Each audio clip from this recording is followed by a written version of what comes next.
नमस्कार दोस्तों, आप सभी के स्टडी फॉर यूपीएससी पीसीएस में स्वागत है। आज तारीख है 30 जुलाई 2024 ईस्वी और आज का न्यूज़पेपर आर्टिकल डिस्कशन का ये वीडियो होगा। 30 जुलाई है आज और कल से अगस्त आपका शुरू हो जाएगा। एग्ज़ाम आपका 30 सितंबर को होना था, लेकिन अब चांस नहीं के बराबर में है कि 30 सितंबर को होगा। कल सुप्रीम कोर्ट ने फैसला दिया है, छोटा फैसला भी नहीं आया है, केस की सुनवाई शुरू हो गई है। बिहार आरक्षण को लेकर जो सुनवाई शुरू हुई है उसमें सुप्रीम कोर्ट का कल का जो डिसीजन था उसमें ये कहा गया है कि पटना हाई कोर्ट का जो डिसीजन है उसको हम अभी नहीं रोकेंगे। यानी कि पटना हाई कोर्ट ने बिहार सरकार के जो आरक्षण के प्रावधान थे उसको असंवैधानिक करार दिया था, जिसमें 65% जातिगत आरक्षण दिया गया था, उसको असंवैधानिक करार दिया गया पटना हाई कोर्ट के द्वारा। सुप्रीम कोर्ट ने अभी उस डिसीजन को बनाए रखा है और उस डिसीजन के पे अभी सुप्रीम कोर्ट ने मुहर लगाई है कि हाँ भाई, ये डिसीजन अभी तक के लिए तो हम रोक नहीं लगाएंगे। लेकिन अगली सुनवाई इसकी सितंबर महीने में होगी और सितंबर महीने में डिसीजन आ जाएगा कि भाई ये सही है या गलत है। अगली सुनवाई इसकी सितंबर में होगी। अब एग्ज़ाम के डेट को लेकर काफ़ी ज़्यादा विचार विमर्श है, तो ज़रा सोचिएगा कि अगर अगस्त तक बिहार सरकार ने या फिर बीपीएससी या बीएसएससी दरोगा का एग्ज़ाम ले लें, टीआरई का ले लें, बीपीएससी का ले लें, सभी एग्ज़ाम एक महीने के लिए तो कम से कम होल्ड करेगी ही कि एक महीने होल्ड कर लेते हैं। सुप्रीम कोर्ट का डिसीजन जो भी आएगा उस हिसाब से इस पर फैसला लिया जाएगा। अगर सुप्रीम कोर्ट का डिसीजन सरकार के पक्ष में आती है तो रिजर्वेशन दिया जाएगा और अगर सरकार के विरोध में आती है तो पुराने फॉर्मूले के हिसाब से लागू किया जाएगा। अगस्त का महीना शुरू हो गया है, तो इसलिए मुझे नहीं लगता कि एक महीने के लिए सरकार जल्दबाजी करेगी, एक महीने वेट ही करेगी। तो अगस्त लास्ट में या सितंबर में आपका नोटिफिकेशन आ सकता है, ऐसा उम्मीद किया जा सकता है। सरकार अगर थोड़ी सी दिलेरी दिखाए कि नहीं, हम तो पुराने रिजर्वेशन पर तब तक ले लेते हैं, और या तो नोटिफिकेशन में ये लिख दे कि जो भी सुप्रीम कोर्ट का डिसीजन आएगा उस हिसाब से फैसला लिया जाएगा आगे का, तो फिर नोटिफिकेशन आ सकता है। लेकिन अभी तो सीट भी नहीं तैयार हुए हैं, अभी तो रोस्टर भी नहीं तैयार हुआ है, इसलिए समय है तो ध्यान से पढ़िएगा। मेंस के रिगार्डिंग भी पढ़ लीजिएगा। जिनका मेंस तैयार ना हो, कृपया करके अपने आंसर राइटिंग और निबंध लेखन को सुधार कर लें इस दौरान, जितना आपको समय मिल रहा है।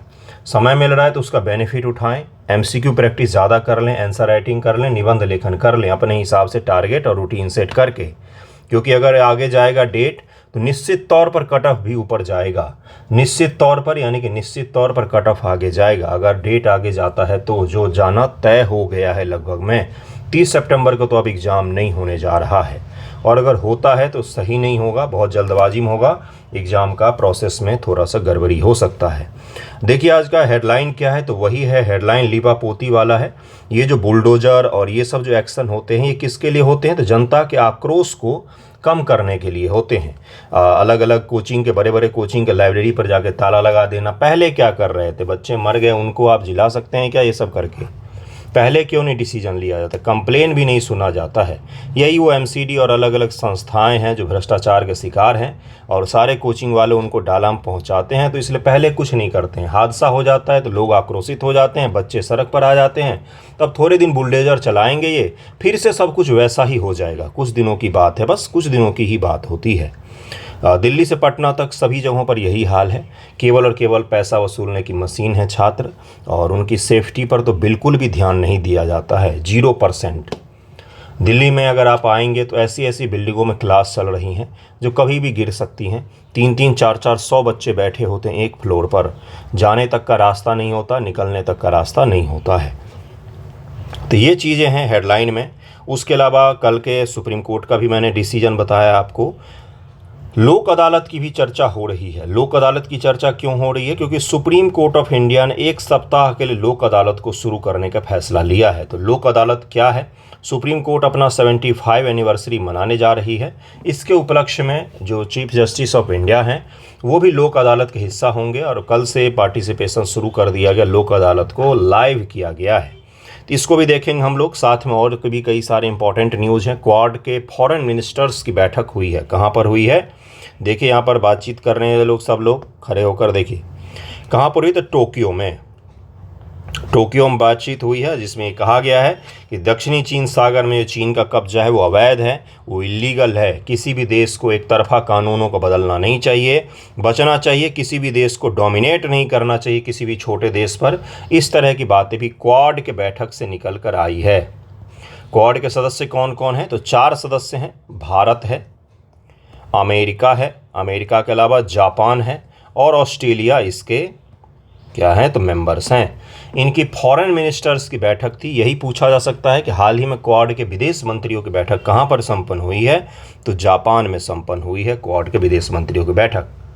ये आपके लिए भी एक छोटा सा पीटी फैक्ट था, इसको ध्यान रखिएगा। इसके साथ में कई सारे टॉपिक आज हम लोग करने वाले हैं। हुमायूं टॉम में एक बड़ा ही अद्भुत सा म्यूजियम का उद्घाटन किया गया है, उसको भी हम लोग देखने वाले हैं।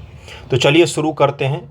देखते हैं कि लोक अदालत क्या होता है, जिसकी बातचीत चल रही है। लोक अदालत को समझते हैं क्योंकि वहाँ से पीटी और मेंस में सवाल पूछा जाएगा। मेंस में आपसे पूछा जाएगा कि लोक अदालत हाल ही में चर्चा में रहा है, इसका क्या बेनिफिट हो सकता है, किस प्रकार से इसको और भी ज़्यादा फैलाया जा सकता है, किस प्रकार से जुडिशियल इंक्लूसिवनेस, बड़े बड़े शब्द मास्टर यूज करता रहता है, न्यायिक समावेशिता, न्यायिक समावेशिता, जुडिशियल इंक्लूसिवनेस। इसका तात्पर्य होता है कि न्यायपालिका की पहुंच दूर दूर तक सभी तक करना और समय पर मामलों को निपटाना। लोक अदालत में सुप्रीम कोर्ट ऑफ इंडिया ने जो अपना एजेंडा रखा है वो ये रखा है कि हमें ज़्यादा से ज़्यादा मामलों को क्या करना है, निपटाना है, जो लंबे समय से लंबित पड़े हुए हैं सुप्रीम कोर्ट ऑफ इंडिया में। तो ये किसको दिखाता है? तो शब्द जरा यूज कीजिएगा अगर एग्जामिनेशन में आंसर राइटिंग आता है लोक अदालत के बारे में। क्या?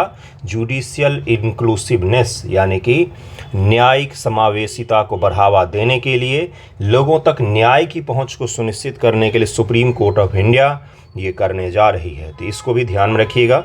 लोक अदालत को समझते हैं हम लोग। ओके, निबंध और आंसर राइटिंग को लेकर अपना ग्रुप चलता है। आंसर राइटिंग में आपको सैटरडे को निबंध मिल जाता है और निबंध वाले ग्रुप में आपको 3 दिन निबंध मिलता है लिखने को, और सभी तरहों के निबंध होते हैं और सभी की सभी कॉपी चेक होती हैं, ईच एंड एवरी कॉपी, कोई भी नहीं छूटता है।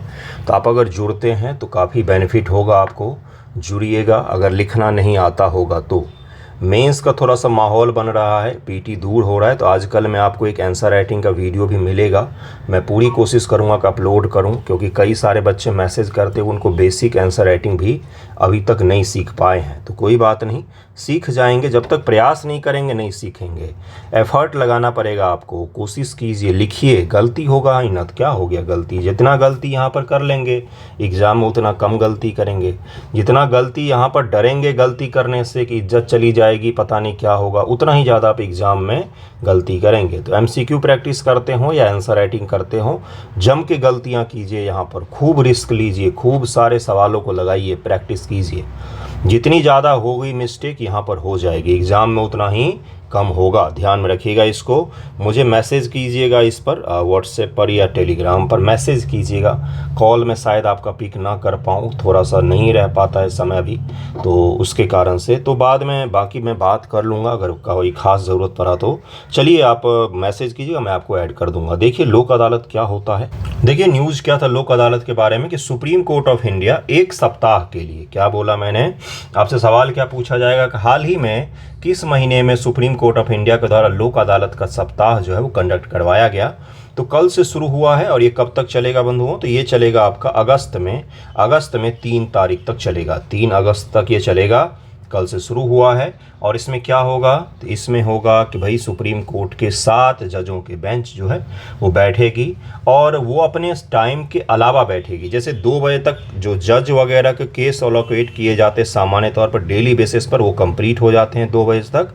उसके पश्चात जो जज हैं वो एक्स्ट्रा टाइम देंगे लोक अदालत को, लोक अदालत में बैठेंगे। सुप्रीम कोर्ट ऑफ इंडिया अपना 75 एनिवर्सरी जो सेलिब्रेट करेगा, उसके उपलक्ष्य में 2 बजे के पश्चात से 1 सप्ताह के लिए लोक अदालत चलाया जाएगा, जिसमें चीफ जस्टिस ऑफ इंडिया हैं। उन्होंने लॉयर्स से और भारत के नागरिकों से ये बोला है कि आप अपने जो सुप्रीम कोर्ट में आपके पेंडिंग केसेस हैं, ध्यान से सुनिएगा, सुप्रीम कोर्ट में जो आपके पेंडिंग केसेस हैं, सुप्रीम कोर्ट में जो पेंडिंग केसेस हैं उनके बारे में सुनवाई किया जाएगा यहाँ पर। तो इसको ध्यान में रखिएगा। लोक अदालत के बारे में अब ज़रा डिटेल में समझते हैं, कब से शुरू हुआ है, क्या है, अवधारणा क्या है। स्ट्रक्चर क्या होता है, महत्व क्या होता है, किन किन स्तर पर इसको आयोजित किया जा सकता है। सवाल इसी प्रकार से बनते हैं, क्या केवल सुप्रीम कोर्ट ऑफ इंडिया कर सकती है या डिस्ट्रिक्ट न्यायालय भी कर सकती है ये चीज़ें। तो हम देखते हैं जरा कि क्या प्रावधान है, क्या संविधान में कोई प्रावधान किया गया है या कब से शुरू हुआ है। इन सभी सवालों का जरा जवाब ढूंढते हैं। देखिए क्या होता है लोक अदालत। लोक अदालत शब्द का अर्थ होता है पीपुल्स कोर्ट या गांधीवादी सिद्धांतों पर आधारित है। पहला सवाल तो यही ध्यान में रखिएगा, गांधीवादी सिद्धांत पर आधारित है। गांधीवादी सिद्धांत पर अपना जो संविधान है उसमें अलग अलग सिद्धांतों को लिया गया है, जैसे साम्यवादी सिद्धांत है, गांधीवादी सिद्धांत है और उसके अलावा दक्षिणपंथी सिद्धांत है। लिबरल में भी कुछ कुछ सिद्धांतों में आते हैं। तो ये गांधीवादी सिद्धांत पर आधारित है। सर्वोच्च न्यायालय के अनुसार यह प्राचीन भारत में प्रचलित न्याय निर्णय प्रणाली का एक पुराना रूप है। वर्तमान में भी इसकी वैधता बरकरार है, जहां पर लोगों के मामलों को सुनवाई तुरंत किया जाता है। यह वैकल्पिक विवाद समाधान प्रणाली के घटकों में से एक है, जो आम लोगों को अनौपचारिक, सस्ता और शीघ्र न्याय प्रदान करता है। इस संबंध में निर्णय हेतु पहला लोक अदालत शिविर 1982 में गुजरात में एक स्वैच्छिक व सुलह एजेंसी के रूप में बिना किसी वैधानिक समर्थन का आयोजित किया गया था। सबसे पहली बार 1982 ईस्वी में गुजरात में आयोजित हुआ था। समय के साथ इसकी बढ़ती लोकप्रियता को देखते हुए इसे कानूनी सेवा प्राधिकरण अधिनियम 1987 के तहत में वैधानिक दर्जा दिया गया। क्या इसका संविधान में कोई चर्चा था? नहीं, बिल्कुल नहीं, संविधान में कोई चर्चा नहीं था इसका। 1982 में ये प्रचलित हो गया। उसके पश्चात से सरकार ने सोचा कि एक एक्ट बनाकर इसको वैधानिक रूप दे दिया जाए। यह अधिनियम लोक अदालतों के संगठन, कामकाज से संबंधित प्रावधान करता है। संगठन राज्य जिला, देखिए राज्य जिला कानूनी सेवा प्राधिकरण या सर्वोच्च न्यायालय, उच्च न्यायालय, तालुका कानूनी सेवा समिति अंतराल के साथ विभिन्न स्थानों पर कोई भी न्यायालय, हाई कोर्ट, सुप्रीम कोर्ट, कोई भी न्यायालय इसको अपने स्तर पर क्षेत्राधिकार का प्रयोग करने व ऐसे क्षेत्रों के लिए लोक अदालतों का आयोजन कर सकती, जिन्हें वह उचित समझे। तो सुप्रीम कोर्ट ऑफ इंडिया कर रही है, तो पूरे देश के ही नागरिक इसमें अपने अपने सुप्रीम कोर्ट में जिनके पेंडिंग केसेज हैं उसकी सुनवाई के लिए जा सकते हैं। किसी क्षेत्र के लिए आयोजित प्रत्येक लोक अदालत में उतनी संख्या में सेवारत या सेवानिवृत्त न्यायिक अधिकारी और क्षेत्र के अन्य व्यक्ति शामिल होंगे, जैसा कि आयोजन करने वाले एजेंसी द्वारा निर्दिष्ट किया जाएगा। अगर सुप्रीम कोर्ट चाहे तो रिटायर्ड जज वगैरह का या लोगों का सहारा ले सकती है चलाने के लिए, लेकिन सुप्रीम कोर्ट के पास में अपने ही न्यायाधीश महोदय हैं। 7 न्यायाधीशों को सुप्रीम कोर्ट ने एक बेंच बनाया है। सामान्यतः लोक अदालतों में अध्यक्ष के रूप में एक न्यायिक अधिकारी, एक वकील, अधिवक्ता और एक सामाजिक कार्यकर्ता के रूप में शामिल होते हैं। राष्ट्रीय विधिक सेवा प्राधिकरण नालसा बड़ा ही इंपॉर्टेंट सा टॉपिक है। यूपीएससी हर दूसरे तीसरे साल में एक सवाल जो है वो नालसा से संबंधित पूछती है। जैसे पूछा गया था 2021 ईस्वी या 22 का सवाल है कि निम्न में से किनको भारत में फ्री में वकील मुहैया करवाया जाता है या कम फीस पर मुहैया करवाया जाता है। देखिएगा इसी प्रकार से है, जिसमें ओबीसी वर्ग है, ट्रांसजेंडर्स का नाम था ऑप्शन में, मैं कह रहा हूँ एससी एसटी का था, गरीब वर्ग का था, बुजुर्गों का था। तो बुजुर्गों को, एससी एसटी को, महिलाओं को फ्री में मिलता है, तो इसको देख लीजिएगा। ट्रांसजेंडरों को दिल्ली में फ्री में मिलता है वकील, तो ये भी देख लीजिएगा। नालसा गठन कानूनी सेवा प्राधिकरण अधिनियम 1987 के तहत 9 नवंबर 1995 किया गया था, जो समाज के कमजोर वर्गों को मुफ्त व सक्षम कानूनी सेवाएं प्रदान करने तो राष्ट्रव्यापी एक समान नेटवर्क स्थापित करने के लिए लागू हुआ है। सार्वजनिक उपयोगिता सेवाओं से संबंधित मामलों से निपटने के लिए स्थायी लोक अदालतों की स्थापना हेतु 2002 में कानूनी सेवा प्राधिकरण अधिनियम 1987 में संशोधन किया गया था। क्षेत्राधिकार क्या है? लोक अदालत के पास विवाद के समाधान के लिए पक्षों के बीच समझौता या समझौता कराने का अधिकार क्षेत्र होगा। किसी भी न्यायालय के समक्ष लंबित कोई मामला या कोई भी मामला जो किसी न्यायालय के अधिकार क्षेत्र में आता हो, उसे न्यायालय के समक्ष नहीं लाया जा सकता है। कोई दूसरे न्यायालय में कोई मामला लंबित है, उसको आप लोक अदालत में लेकर नहीं आ सकते हैं। अदालत के समक्ष लंबित किसी भी मामले को निपटाने के लिए लोक अदालत में भेजा जा सकता है, यदि दोनों पक्ष लोक अदालत में विवाद को निपटाने के लिए सहमत हों। अगर दोनों पार्टी ने बोला कि हम लोक अदालत में चलते हैं, तो वहां पर ले जाया जा सकता है। एक पक्ष मामले को लोक अदालत में संदर्भित करने के लिए आवेदन करता है या अदालत संतुष्ट है कि मामला लोक अदालत द्वारा हल किया जा सकता है, तो उसको एक्सेप्ट किया जा सकता है केस को। कहाँ पर? तो लोक अदालत में, पब्लिक कोर्ट में। पूर्व मुकदमेबाजी के मामले में विवाद के लिए भी एक पक्ष से आवेदन प्राप्त होने के मामले को लोक अदालत में भेजा जा सकता है। वैवाहिक पारिवारिक विवाद यानी कि सिविल जो कानून होते हैं उनको भी उठाए जा सकते हैं। हालांकि लोक अदालत के पास किसी ऐसे मामले के सामने कोई अधिकार क्षेत्र नहीं होगा जो किसी भी कानून के तहत कंपाउंडेबल अपराध से संबंधित नहीं है। दूसरे शब्दों में, अपराध किसी भी कानून के तहत गैर कंपाउंडेबल हैं तो वे लोक अदालत के दायरे के बाहर होते हैं। शक्तियाँ क्या क्या होती है इनके पास में। शक्तियाँ में लोक अदालत, एक चीज़ यहाँ पर कन्फ्यूजन हो सकता है कंपाउंडेबल और गैर कंपाउंडेबल। कंपाउंडेबल का मतलब होता है समझौते योग्य अपराध, और गैर समझौते योग्य अपराध ऐसे अपराध जिनमें समझौता हो सकता है। जैसे मान लीजिए अदालत का चीज़ है या छोटा मोटा किसका तो ज़मीन का विवाद है, तो उसमें समझौता सामान्य तौर पर हो जाता है। तो समझौता योग्य अपराध और गैर समझौता योग्य अपराध, अगर किसी का मर्डर हुआ है तो वो तो समझौता योग्य नहीं हो सकता है ना, तो उसकी बात इसमें की जाती है। शक्तियाँ, लोक अदालत के पास वही शक्तियाँ होंगी जो सिविल प्रक्रिया संहिता के तहत में सिविल कोर्ट में निहित होती है। ध्यान में रहे इस लाइन को, जो सिविल कोर्ट में शक्तियाँ होती हैं वही शक्तियाँ दी गई लोक अदालत को। इसके अलावा एक लोक अदालत के पास अपने सामने आने वाली किसी भी विवाद के निर्धारण के लिए अपनी प्रक्रिया निर्दिष्ट करने की अपेक्षित शक्तियाँ भी होती हैं। लोक अदालत के समक्ष सभी कार्रवाई भारतीय दंड संहिता 1860 अब किसके अनुसार, भारतीय न्याय संहिता, भारतीय सिविल कोड 2023 एक्ट के तहत न्यायिक कार्रवाई माना जाएगा। प्रत्येक लोक अदालत को दंड प्रक्रिया संहिता 1973 के उद्देश्य के लिए एक दीवानी न्यायालय माना जाएगा। लोक अदालत का मामला किसी दीवानी अदालत की डिक्री या किसी अन्य अदालत का आदेश माना जाएगा। मतलब कि यहाँ से जो आदेश पारित होगा वो बाकी न्यायालय का आदेश जैसा ही होता है। लोक अदालत द्वारा दिया गया प्रत्येक निर्णय विवाद के सभी पक्षों के लिए अंतिम और बाध्यकारी होगा। इस चीज को ध्यान में रखिएगा। लोक अदालत के फैसले के हिसाब किसी भी अदालत में कोई अपील नहीं होती है। ये चीज ध्यान रखिएगा, सबसे इंपॉर्टेंट लाइन है आपके लिए। सिविल मामला है, आप अपनी मर्जी से लोक अदालत में आए थे, जल्दी निपटाने का मामला है, अब फिर आप जल्दी यहाँ पर फैसला आ गया, फिर उसको लेकर सुप्रीम कोर्ट या हाई कोर्ट में चले गए, तो फिर क्या मायने रह गया लोक अदालत का, फिर से तो लंबित मामला में आ ही गया। इसीलिए इस तरह का प्रावधान बनाया गया है कि छोटे मोटे मुकदमे सामान्य तौर पर कौन से होते हैं, जो छोटे अपराध होते हैं, कोई बहुत बड़े केस इसमें नहीं हैंडल किए जाते हैं। छोटे सिविल मुकदमे जो होते हैं उनको इसमें निपटाया जाता है और वो बाध्यकारी होता है। इसके खिलाफ फिर कहीं जा नहीं सकते हैं आप, ठीक है। इसके तहत कोई न्यायालय शुल्क नहीं लेगा। यदि न्यायालय शुल्क का भुगतान पहले ही कर दिया गया है तो लोक अदालत में विवाद का निपटान होने पर राशि वापस कर दी जाएगी। मान लीजिए कोर्ट में कोई केस चल रहा था, आपने उसके लिए शुल्क का भुगतान, जो भी शुल्क थोड़ा मोड़ा होता है उसका भुगतान कर दिया था, लेकिन आपका फैसला लोक अदालत में हो गया तो आपका जो पैसा पड़ा हुआ है वो वापस हो जाएगा। ये कहने का इसका मतलब है। विवाद निपटान हेतु प्रक्रियात्मक लचीलापन के साथ त्वरित सुनवाई होती है। लोक अदालत द्वारा दावे का मूल्यांकन करते समय प्रक्रियात्मक कानूनों को अत्यधिक सख्ती से लागू नहीं किया जाता है, ठीक है। एक तरीके से क्या है, एक तरीके से है कि मान लीजिए आपके घर में कोई झगड़ा हो गया तो घर के बड़े लोग बैठकर उसको सुलझा देते हैं ना, वही चीज़ है यहाँ पर भी। विवाद के पक्षकार सीधे अपने वकील के माध्यम से न्यायाधीश के साथ बातचीत कर सकते हैं। कानून की नियमित अदालतों में ये चीज़ संभव नहीं होता है।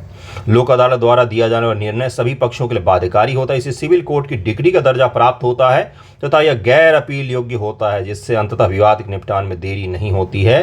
तुरंत क्विक जस्टिस का अवधारणा है ये, तो इसको भी ध्यान में रखिएगा और सभी तक इसकी पहुंच सुनिश्चित हो सकती है। तो लोक अदालत बड़ा ही शानदार सा चीज़ है, जिसके तहत क्या है कि भाई मामला को ज़्यादा खींचो मत।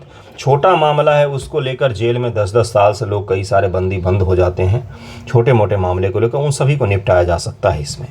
लोक अदालत जरूर ध्यान में रखिएगा, कब से शुरू हुआ, क्या है इसके क्लॉज, क्या क्या थे, बाध्यकारी वगैरह है, कहीं पर आप अपील नहीं कर सकते इसके खिलाफ। इन चीज़ों को ध्यान रखिएगा। सभी स्तरों पर इसको लगाया जा सकता है, डिस्ट्रिक्ट से लेकर हाई कोर्ट से लेकर सुप्रीम कोर्ट तक। तभी सुप्रीम कोर्ट लगा रही है 75th एनिवर्सरी मनाने के लिए। सुप्रीम कोर्ट पहले पुराना संसद भवन की बिल्डिंग से काम करती थी, बाद में सुप्रीम कोर्ट का बिल्डिंग बनाया गया, जहां पर अभी सुप्रीम कोर्ट वर्तमान में स्थित है। पहले उसका कामकाज संसद भवन की बिल्डिंग से ही चलता था। और संघीय न्यायालय है। संघीय न्यायालय का तात्पर्य क्या होता है, इस प्रकार से संरचना है देश में। अब ये ट्रायंगल आप समझते नहीं होंगे, जगह जगह पर देखते होंगे। जिला स्तर पर काफ़ी सारे न्यायालय, हाई कोर्ट उससे कम संख्या में है, लेकिन सुप्रीम न्यायालय एक ही है। सारी शक्तियाँ एक ही जगह पर आके केंद्रित हो जाती हैं सुप्रीम में, ठीक है। तो इसको ध्यान में रखिएगा। ये संरचना का मतलब आज शायद समझे होंगे कई सारे लोग, ये ट्रायंगल नुमा जो बनता है, जैसे कई सारे जगहों पर भी बनता है। जैसे ई गवर्नेंस में भी लोग बनाते हैं कि सरकार से जुड़ने का एकमात्र स्रोत ये हो जाता है। नीचे स्तर पर कई सारे लोग, उससे ऊपर एक प्रणाली और उसके पश्चात सरकार से डायरेक्ट कम्युनिकेट। तो ये जो चित्र है इसका उपयोग कीजिएगा जब भी आपको प्रशासनिक ढांचा या संघात्मक चीज़ों को दिखाना हो तो इसका उपयोग कर सकते हैं। नेक्स्ट टॉपिक पर चलते हैं। अगला टॉपिक देखिए क्या, देखिए अगला न्यूज़ जो है वो है मेकेदातु प्रोजेक्ट के बारे में, जिसके बारे में हम लोग थोड़ा सा समझेंगे, थोड़ा सा रिवीजन करेंगे मेकेदातु प्रोजेक्ट का। ये क्या कर रहे हैं, तो ये लोग कावेरी नदी की पूजा कर रहे हैं पारंपरिक। देखिए अपने यहाँ पर नदियों का हम उत्तर भारत में कोई खास महत्व नहीं देते हैं। क्यों नहीं देते हैं बंधुओं? देते हैं, ठीक है, माता वाता बोल देते हैं, पूजा पाठ करते हैं, लेकिन पूजा पाठ के द्वारा नुकसान ही पहुंचाते हैं। बिल्कुल सही सुन रहे हैं आप। उसमें कई सारी चीज़ें ऐसे हम डाल देते हैं जो जल के लिए नुकसानदेह होता है। ऑफेंड मत होइएगा, ध्यान से सुन लीजिए तार्किक तरीके से। दक्षिण भारत में क्या है कि नदियाँ बारहमासी नहीं होती हैं, सूख जाती हैं बिल्कुल ही, रत्ती भर भी पानी नहीं रहता है। पानी विशेष मौसमों में ही रहता है। कावेरी नदी उन नदियों में से एक है जिसमें थोड़ा मोड़ा पानी 12 महीने रहता है। कावेरी नदी दक्षिण भारत की बारहमासी नदियों में से एक है। इसको 2 मानसून से जल की प्राप्ति होती है। 2 मानसून से जल की प्राप्ति का तात्पर्य है कि दक्षिण पश्चिम मानसून से भी जल की प्राप्ति होती है। ब्रह्मगिरी पहाड़ी कर्नाटका से निकलती है तो दक्षिण पश्चिम मानसून से भी, और उत्तर पूर्वी मानसून जो लौटता हुआ होता है उससे भी इसको कावेरी नदी में जल की प्राप्ति होती है। कल ही किसी बच्चे ने टेस्ट सीरीज के पश्चात से पूछा था कि शीतकालीन भी कोई मानसून होता है क्या? मानसून तो ग्रीष्मकालीन ही होता है। थोड़ा सा पढ़ लिया कीजिए, मास्टर में गलती ढूंढने से ज़्यादा अच्छा रहेगा कि आप थोड़ा सा ज्ञानवर्धन कीजिए, पढ़िए मन लगाकर। तो उत्तर पूर्वी मानसून से भी इसको जल की प्राप्ति होती है, जो सामान्य तौर पर दिसंबर महीने के आसपास में तमिलनाडु के क्षेत्र में सक्रिय माने जाती है, नवंबर दिसंबर के आसपास। तो कावेरी नदी उन नदियों में से एक है। कावेरी नदी की पारंपरिक पूजा की जा रही है। जब उसमें जल का स्तर जो है वो अपने मैक्सिमम पर पहुंचता है तो कर्नाटक के लोग भी, कावेरी तमिलनाडु के लोग भी, सभी जगहों के लोग बहुत सम्मान करते हैं इसकी। और इस पूजा का नाम क्या है? मैसूर टू ऑफर बेगिना, बेगिना कहा जाता है। देख सकते हैं आप कर्नाटक के मुख्यमंत्री उप मुख्यमंत्री महोदय कहाँ पर, तो कृष्णा राजा सागर डैम पर खड़े होकर पूजा पाठ कर रहे थे। उसी के पश्चात इन्होंने बोला कि हम जो मेकेदातु प्रोजेक्ट बना रहे हैं इससे तमिलनाडु को जो पानी मिल रहा है उस पर कोई प्रभाव नहीं पड़ेगा। मेकेदातु प्रोजेक्ट कर्नाटक सरकार बना रही है, जिसका बहुत ही भारी स्तर पर विरोध तमिलनाडु सरकार कर रही है, क्योंकि कावेरी नदी पर यह डैम बनाया जा रहा है। कावेरी नदी पर डैम बनने से क्या होगा? तमिलनाडु को मिलने वाले जल में कमी आ सकती है। आई डोंट नो कि कमी आएगी कि नहीं आएगी, लेकिन तमिलनाडु सरकार के अकॉर्डिंग ये चीज़ सही नहीं है। इससे तमिलनाडु के किसानों को, वहाँ के लोगों को नुकसान उठाना पड़ सकता है। ये केंद्र राज्य संबंध का एक बहुत ही बड़ा सा उदाहरण है कि जहाँ पर संबंध खराब होते हैं वाटर क्राइसिस के कारण से। और ये वाटर का विवाद जो है, नदियों का विवाद जो है, ये बहुत पुराना है और काफ़ी बड़े स्तर पर दक्षिण के राज्यों में देखा जाता है। तो हम लोग जरा मेकेदातु प्रोजेक्ट को देखेंगे कि क्या है ये प्रोजेक्ट और कहाँ पर निर्माण किया जा रहा है, किस किस नदियों पर निर्माण किया जा रहा है, इसका क्षेत्र क्या है, क्षेत्रफल क्या है, लाभ क्या प्राप्त होगा, इन सभी चीज़ों को डिटेल में समझते हैं। देखिए मेकेदातु परियोजना के बारे में इससे पहले भी मैंने एक बार बताया था, लेकिन बार बार इसको पढ़ते रहिए ताकि आप जो हैं रिवाइज कर सकें इसको और गलती ना कर एग्जामिनेशन में स्टेटमेंट बनाकर पूछा जा सकता है। मेकेदातु एक बहुउद्देशीय परियोजना है। बहुउद्देश्य का मतलब क्या है? उद्देश्य एक से अधिक हैं। उद्देश्य एक से अधिक का मतलब क्या हो सकता है? भाई बड़ा सा डैम बनेगा तो सिंचाई की सुविधा प्राप्त होगी, पीने का जल प्राप्त हो सकता है, उसके अलावा पर्यटन भी हो सकता है और बिजली भी उत्पादन किया जा सकता है। इतने सारे उद्देश्य होते हैं सामान्यतः, और भी कोई उद्देश्य हो सकता है लेकिन सामान्यतः यही होता है। जिसमें कर्नाटक के रामनगर जिले के में कनकपुरा के पास में एक संतुलन जलाशय का निर्माण होगा। मेघादातु जिसका अर्थ है बकरी की छलांग, मेघादातु का क्या मतलब होता है? बकरी की छलांग, ये जगह का नाम है। कावेरी और उसकी सहायक अर्कावती नदी के संगम पर स्थित एक गहरी खाई है। अर्कावती किसकी सहायक नदियां बंधुओं? तो ये हो गया कावेरी की सहायक नदियां। कावेरी को पवित्रता के आधार पर दक्षिण की गंगा कहा जाता है। बहुत ही अद्भुत नदी है और बहुत ही ज़्यादा लोग सम्मान करते इस नदी की। साफ भी है ये नदी। इसका प्राथमिक उद्देश्य बेंगलुरु और पड़ोसी क्षेत्रों में कुल 4.75 टीएमसी पेयजल उपलब्ध करवाना है। 400 मेगावाट का बिजली पैदा करना है। बेंगलुरु शहर का जल का आपने देखा होगा स्थिति वाटर क्राइसिस में। इस बार एग्जाम्पल में हम लोग पढ़ते हैं, आपको पढ़ाया भी था मैंने, और निबंध लेखन जब मैं करवाता हूं तो आप उस एग्जाम्पल का नाम नहीं लिखते हैं। कितनी गलत बात है ये। करंट अफेयर से जब तक आप नहीं जोड़ेंगे निबंध के टॉपिक को, तो आपका निबंध डायनेमिक नहीं माना जाएगा। आंसर राइटिंग में भी जोड़ा कीजिए। तो बेंगलुरु शहर का जो जल का समस्या है वो क्यों बढ़ गया है? क्योंकि पॉपुलेशन हद से ज़्यादा बढ़ रहा है, वहाँ पर जनसंख्या बहुत ज़्यादा हो गया है, पॉपुलेशन बहुत ज़्यादा हो गया है और वाटर की खपत जो है वो भी ज़्यादा हो गई। साथ में बेंगलुरु शहर का जो अपना झील वगैरह था उसको हम इंसानों ने क्या किया, भरकर उसको फ्लैट बना लिया और उस फ्लैट में रहकर हम लोग फिर किसका ज्ञान देते हैं कि इन्वायरमेंट ख़राब हो रहा है, पानी नहीं मिल रहा है, ये हो रहा है, वो हो रहा है। तो बेंगलुरु शहर को पानी मिले, बिजली मिले। बेंगलुरु शहर भारत का सबसे बड़ा आर्थिक शहरों में से एक है। इसके लिए मेकादातु प्रोजेक्ट का इमेजिनेशन किया कर्नाटक की सरकार ने और अब उस पर काम भी करने जा रही है। परियोजना का लाभ क्या होगा? पीने की कमी, पानी की कमी, भूजल पर निर्भरता का सामना कर रहे बेंगलुरु, इसके आसपास के क्षेत्र के पीने के पानी की बढ़ती मांग को पूरा करना, 400 मेगावाट जल विद्युत शक्ति उत्पन्न करके नवीकरणीय ऊर्जा का उपयोग करना, यानी कि डैम का साइज जो होगा वो छोटा होगा। अब जरा देखिए, क्या डैम जो होते हैं क्या उनसे कार्बन का उत्सर्जन होता है? बिल्कुल नहीं होता है। जल विद्युत से कार्बन का उत्सर्जन नहीं होता है। तो फिर क्यों इनको कई सारे डैम को नवीकरणीय और कई सारे को गैर नवीकरणीय स्रोत में रख दिया जाता है, रिन्यूएबल और नॉन रिन्यूएबल? इसलिए क्योंकि अगर डैम बहुत ही बड़े आकार के होंगे, बहुत ही विशालकाय डैम होंगे तो वो नॉन रिन्यूएबल में रखे जाते हैं। क्यों? क्योंकि वो पर्यावरण को कहीं ना कहीं, इकोसिस्टम को, इकोलॉजी को कहीं ना कहीं प्रभावित करते हैं। भले वो कार्बन का उत्सर्जन ना करें लेकिन जलीय प्रणाली को काफ़ी ज़्यादा प्रभावित करते हैं। छोटे डैम होते हैं, रिवर फ्लो वाले डैम होते हैं जिसमें रिवर को कोई बाधित नहीं किया जाता है। इस तरह के डैम को नवीकरणीय ऊर्जा स्रोतों में हम लोग रखते हैं। कितना कुछ बता रहा हूँ मैं, कान खोल कर बस सुनते रहिएगा। अक्षय ऊर्जा उत्पादन, योगदान और कार्बन उत्सर्जन को कम करना, बाढ़ और सूखों को रोकने के लिए पानी के प्रवाह को विनियमित करना, किसान तथा समुदाय को लाभ पहुंचाने के लिए इसका उपयोग किया जाएगा। मेकेदातु परियोजना किस नदी के संगम पर, किस राज्य में, किस उद्देश्य से बनाया जा रहा है, सारा कुछ मैंने आपको बता दिया है। प्लीज़ इसको ध्यान में रखिएगा, ये सवाल पूछा जा सकता है पीटी एग्जामिनेशन में।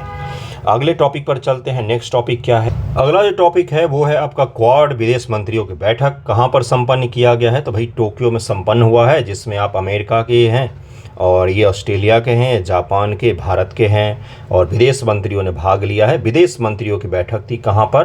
तो ये संपन्न किया गया है आपका टोक्यो, जापान में। क्या इतना ही केवल न्यूज़ है? इतना ही रहता तो मैं फिर बता चुका था पहले ही। एक चीज़ की चर्चा की गई है कि हम IPMDA का विस्तार करेंगे, Indo Pacific partnership for maritime domain awareness into the Indian Ocean region. The foreign ministry of 4 countries announce in Tokyo on Monday. चारों देशों के विदेश मंत्रियों ने सोमवार को कहा, न्यूज़ संपादक के तौर पर मैं पढ़ रहा हूँ, चारों देशों के विदेश मंत्री ने सोमवार को कहा कि हम IPMDA को विस्तारित करने जा रहे हैं। ये क्या है भाई? तो एक तरीके से ये बॉडी है जिसका गठन क्वाड के ही 2022 के बैठक में किया गया था। क्वाड का बैठक 2022 जापान में हुआ था और उसी के दौरान इस संस्था की नींव रखी गई थी। इसमें भी वर्तमान में 4 ही देश शामिल हैं जो चारों क्वाड के मेंबर हैं। और इसका काम क्या है दरअसल में? तो इलीगल शिपिंग पर रोक लगाना। अब आप समझ रहे होंगे इलीगल शिपिंग का क्या तात्पर्य है, चीन के बगल में बैठकर। इलीगल शिपिंग पर रोक लगाना इसका उद्देश्य रखा गया है और कहा गया है कि इस संस्था का हम लोग और भी ज़्यादा विस्तार करने वाले हैं। IPMDA, इसको ज़रूर ध्यान में रखिएगा, पूछा जा सकता है। टोक्यो शिखर सम्मेलन 2022 में क्वाड समूह द्वारा पेश किए गए IPMDA का उद्देश्य डार्क शिपिंग, अब ये शब्द जो है बड़ा ही इम्पोर्टेंट है, डार्क शिपिंग कहा जाता है इसको। डार्क शिपिंग की निगरानी और साझेदारी, देशों के जल का अधिक व्यापक और सटीक वास्तविक समय पर समुद्री अवलोकन को तैयार करना। डार्क शिपिंग शब्द का क्या मतलब होता है? जिसका उपयोग स्वचालित पहचान प्रणाली, ये जहाज़ों में लगे होते हैं कि स्वचालित पहचान, जो भी जहाज़ होते हैं वो इस पहचान प्रणाली को लेकर चलते हैं कि भाई जहाज़ों की पहचान, स्वचालित पहचान प्रणाली के कारण से कोई भी देश का दूसरा जहाज़ जो आराम से समझ सकता है कि बगल से कौन सा जहाज़ गुजर रहा है।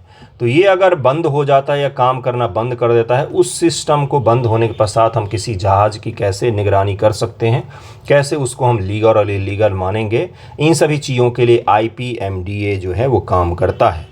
इसके अलावा इन्होंने बोला कि रूल आधारित ओशियन होना चाहिए। सभी देश नियम कानूनों का पालन करें।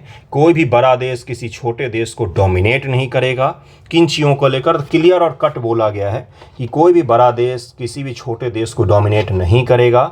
और आपको पता होगा कि जिस प्रकार से भारत और चीन के बीच में गलवान में झड़प हुआ था, गलवान याद होगा गलवान 2020 मई महीना, जून महीना, जिसमें हमारे भारत के 20 सैनिक शहीद हो गए थे, लड़ते लड़ते शहीद हुए थे। कर्नल संतोष बाबू का नाम याद होगा, बिहार रेजिमेंट था वो, है ना। तो उसके पश्चात से इसी तरीके का झड़प किसके साथ हुआ है समुद्र में, तो फिलीपींस के साथ में हुआ है। किसका, तो चीन का। तो इसके पश्चात से इस बयान के बहुत सारे मायने निकाले जा रहे हैं, ठीक है।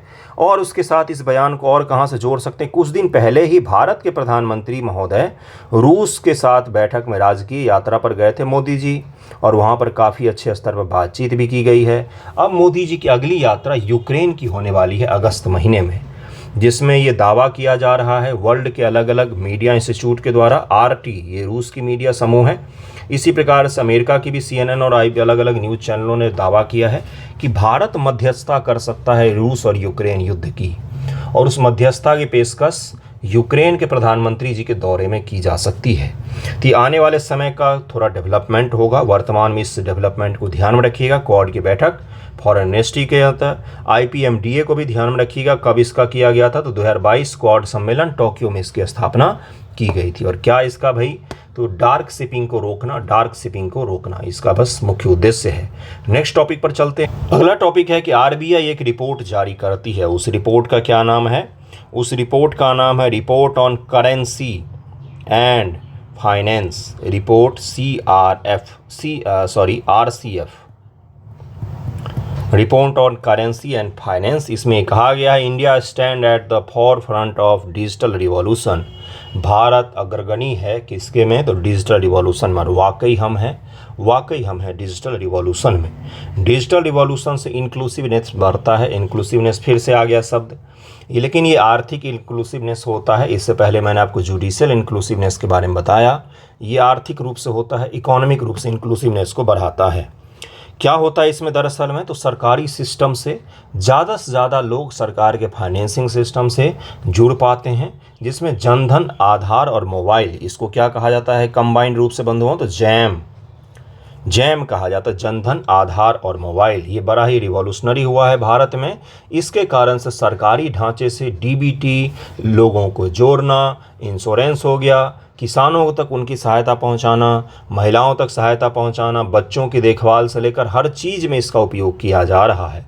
साथ ही जनधन के द्वारा लोगों के अकाउंट खोले गए बैंक में, जिसके पश्चात से डिजिटल रिवॉल्यूशन आपने देखा है कि एक सब्जी वाला भी आपसे बारकोड स्कैन करवा के पैसा ले लेता है। 10 रुपये का भी भुगतान आप लोग करते होंगे बारकोड से। तो ये किसके द्वारा संभव हो पाया है, डिजिटल रिवॉल्यूशन के द्वारा संभव हो पाया है।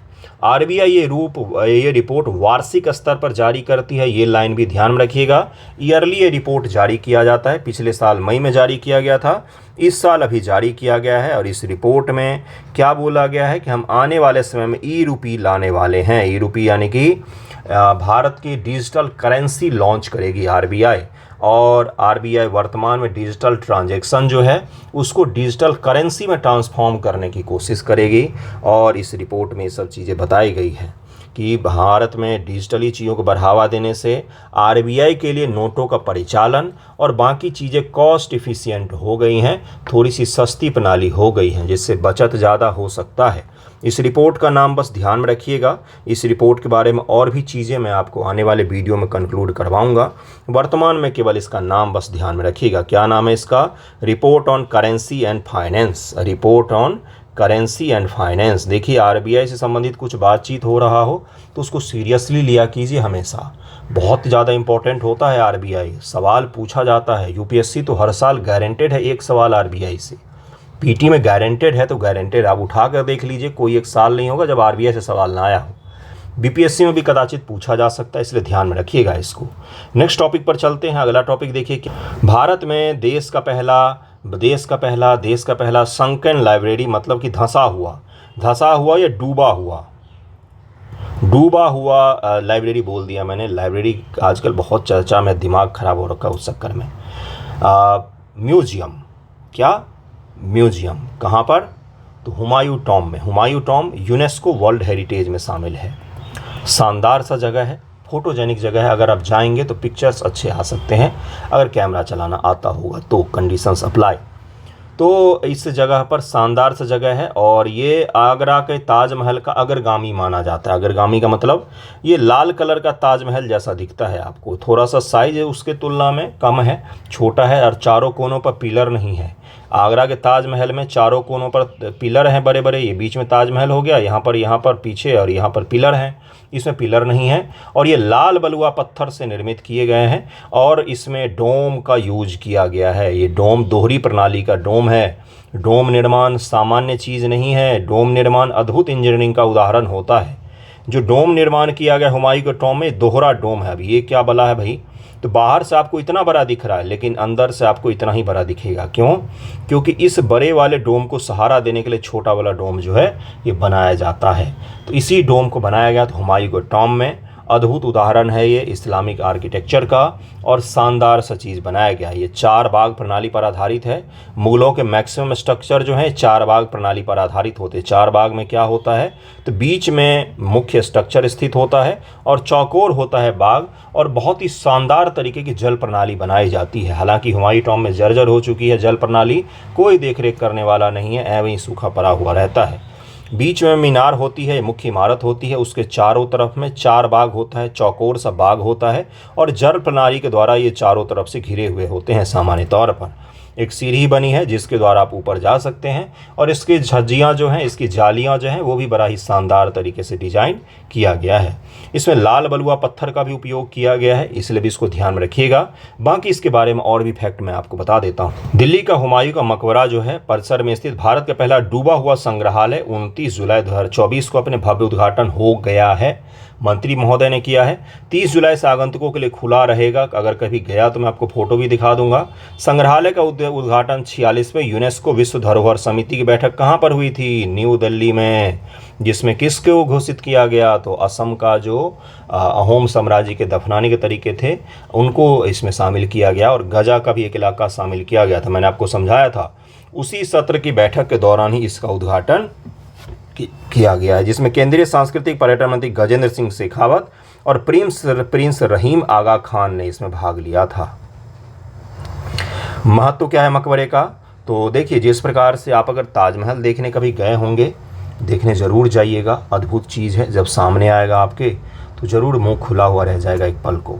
तो ताजमहल को जिस प्रकार से, जब तक आप उसके परिसर में प्रवेश नहीं करेंगे, ताजमहल आपको स्पष्ट रूप से नहीं दिखेगा, कहीं से भी नहीं, अगल बगल से भी नहीं दिखेगा। इस तरीके से उसको ढक के बनाया गया है और जैसे जैसे आप परिसर में प्रवेश करते ताजमहल बड़ा होता जाता है आपके सामने, उसी प्रकार से सेम इसको भी बनाया गया है। अगल बगल से जल्दी नहीं दिखेगा, ढका हुआ है, चारों तरफ से दीवार बने हुए हैं, बड़े बड़े गेट हैं, लेकिन जब आप इसके सामने आते हैं तो ये बड़ा ही अद्भुत सा दिखता है। ताजमहल की भव्यता अलग है, इसकी भव्यता अलग है। अगला देखिए क्या है, हुमायूं का मकबरा यूनेस्को के विश्व धरोहर स्थल में शामिल है। ये वेरी इंपॉर्टेंट। दिल्ली में एक और है, कुतुब मीनार भी शामिल है। अपनी वास्तुकला, लाल किला भी शामिल है। वास्तुकला ऐतिहासिक महत्व के लिए प्रसिद्ध है। 16वीं शताब्दी निर्मित यह स्मारक मुगल विरासत का एक प्रमुख उदाहरण है और अकबर की मां ने इसको बनवाया था और दिल्ली में एक प्रमुख सांस्कृतिक स्थलों के रूप में खड़ा है। यह मुगल वास्तुकला की भव्यता और जटिल डिजाइन का उदाहरण है जो उस युग के कलात्मक और सांस्कृतिक उपलब्धियों को उजागर करता है। संग्रहालय डिजाइन के पीछे प्रेरणा, हुमायूं मकबरे के परिसर में हाल ही में खोला गया डूबा हुआ संग्रहालय पारंपरिक भारतीय बावड़ी या पानी की टंकियों से प्रेरणा लेता है, जिसमें ऐतिहासिक तत्वों के समकालीन प्रदर्शनी तकनीकों के साथ कुशलतापूर्वक मिश्रित किया गया। यह अभिनव डिजाइन न केवल संग्रहालय के दृश्य आकर्षण को बेहतर बनाता है बल्कि आगंतुकों के ऐतिहासिक स्थापत्य शैली से भी जोड़ता है। प्रदर्शनियाँ और कलाकृतियाँ, संग्रहालय में विभिन्न ऐतिहासिक कलाकृतियाँ प्रदर्शित है, जिनमें शामिल है 2014 में तूफान से हुई क्षति के बाद हुमायूं के मकबरे के अंतिम हिस्से का पुनर्निर्माण किया गया है। दुर्लभ वस्तुएं जैसे फरमान, आज्ञा पत्र, एक खगोल यंत्र, एक आकाशीय गोला, 16वीं शताब्दी 17वीं शताब्दी का योद्धा का हेलमेट, ये सब चीज़ उसमें रखा गया है। संग्रहालय का निर्माण 2015 में शुरू हुआ था। इसका प्रारंभिक पूरा होने का लक्ष्य 2017 रखा गया था। संग्रहालय को विश्व धरोहर परिसर के प्रवेश द्वार पर रणनीतिक रूप से रखा गया है, जिससे क्षेत्र के भीतर विभिन्न सांस्कृतिक स्थलों के बीच में संपर्क स्थापित हुआ है। तकनीकी एकीकरण किया गया। संग्रहालय अपनी यात्रा को अधिक रोमांचक और जानकारीपूर्ण बनाने के लिए 3D वीडियो वगैरह भी इसमें शामिल किए गए हैं। इसके पास में निजामुद्दीन दरगाह परिसर के विस्तृत पैमाने का मॉडल भी यहाँ पर रखा गया है, जो 14वीं सदी में बनाया गया था। ये मॉडल दिखाते हैं कि समय के साथ साइट कैसे बदल गई है, जिससे इसके लंबे इतिहास और महत्व को समझा जा सकता है। 1857 का जब युद्ध चल रहा था, उसके पश्चात मुगल बादशाह जो हैं वो अपने परिवार सहित यहीं पर चले गए थे। हडसन ने उनको यहीं से गिरफ्तार किया था, उनके बेटे को गोली मार दी थी।